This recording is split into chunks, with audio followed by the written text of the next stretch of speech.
All the action packed in 180 minutes. Power Breakfast with Tessa Dooms. Weekdays 6 to 9 a.m. The time now is 7:51. You're on Power Breakfast with Tessa Dooms. And this morning we are doing a bit of a deep dive into a story that's been floating around the news headlines since around January. Judge Mbenenge from the Eastern Cape, from Makanda to be exact, accused here of sexual harassment of Ms. Mengu, who works within the court system. Kunita Hunter, journalist, has been following this, Newsroom Africa reporter. Kunita, thank you so much for joining us on Power Breakfast this morning. Firstly, in terms of how this case comes about, we're dealing here with a judicial inquiry of sorts. How did it come to be such a big headline story?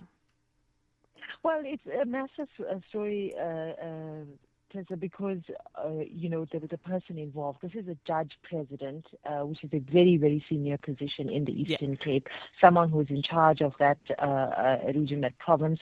And judges ought to be beyond reproach. And so this is the first time you have such an inquiry into sexual misconduct against a judge in South Africa. So the fact that it was a subordinate, someone who is a High Court secretary working in the court, making these accusations of unwanted sexual advances, if found guilty, may open the way for impeachment against this particular judge. So the nature of it is exceptionally serious, and that it cannot be trivialized in any way, given the environment in which we operate in South Africa, where sexual harassment, sexual assault is so commonplace, and so which is why the judiciary has taken it quite seriously. This is an open inquiry that we have been covering, obviously sat in January and now resuming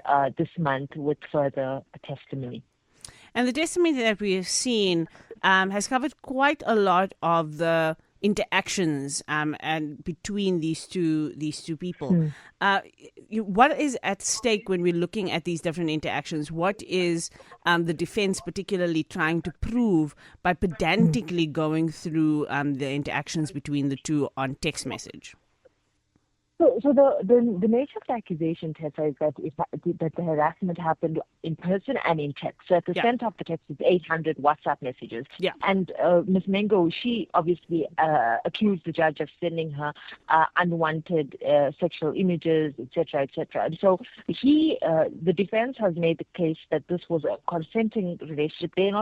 They are not denying that these conversations have taken place, but they said it was consenting and that it was in the nature of her, of a romantic, flirtatious interaction. And she obviously is making the case that it was unwanted and that it crossed the line into harassment.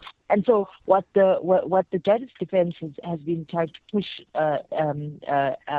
the witnesses present to kind of interpret the interactions as Ms. Mengo being a sort of playing along or responding until positively. And so they're trying to build a case that she was a willing participant in this. And obviously her version is very different. So the emojis, obviously, as we heard this week, was an important part, how you interpret it, because they're the center of whether the interactions were of a sexual nature or not. And evidence given to this inquiry was that it was sexual of nature. And then now moving on to people who worked with both the judge and with Ms. Mengo about what they knew about the interaction. So very important, because it's he says, she says, and essentially comes down to whether Ms. Mengo was an active participant, as the defense alleges, or as she alleges that these were unwanted, and that she did not seek to participate willingly. Yes. Kanita, I think this is a difficult one, not because you don't believe somebody when they say that there's been harassment, but because what's at stake here is power as well. And unbalanced power between these two parties.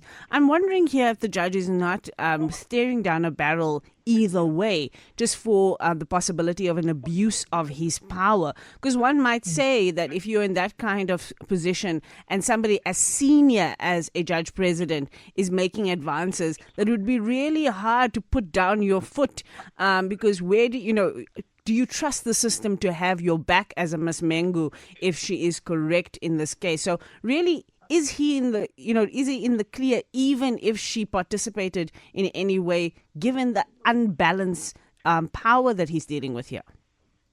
Well, that's exactly what the inquiry is going to have to get to by the time they conclude. Judge Bernard Ngophe is leading the panel that is adjudicating the matter. And so, does it constitute a gross misconduct, whether or not she was, a willing participant as they alleged, or whether, does the inquiry even does it even matter if the judges believe that it was a consensual, communication between the pair, or the other part of it is if it was not, if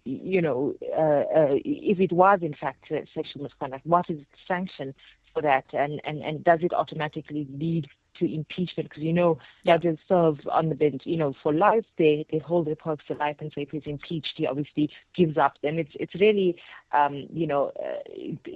matter of what should be the fair consequences. And so a very difficult inquiry, particularly because of and we've spoken about this a lot in public domain about power dynamics and what constitutes this power relations. And so I think that the judges have to look at this matter through the lens of the law and through the lens of whether the case is solid, and on one hand, but at the same time, there is this nuance about the power dynamic, about him being a judge and she being a secretary, and I think that will also play a big role in what they eventually come to. I think, Anita, we're also looking at this quite closely because, again, the judiciary has become more and more under scrutiny in the last few years. Once the untouchable bastion of democracy is now a place where we question whether or not we can trust the leanings of judges and all of that. So the moral standing of a judge actually matters now. Do you think that the judge here is maybe fighting for his legacy rather than for his career?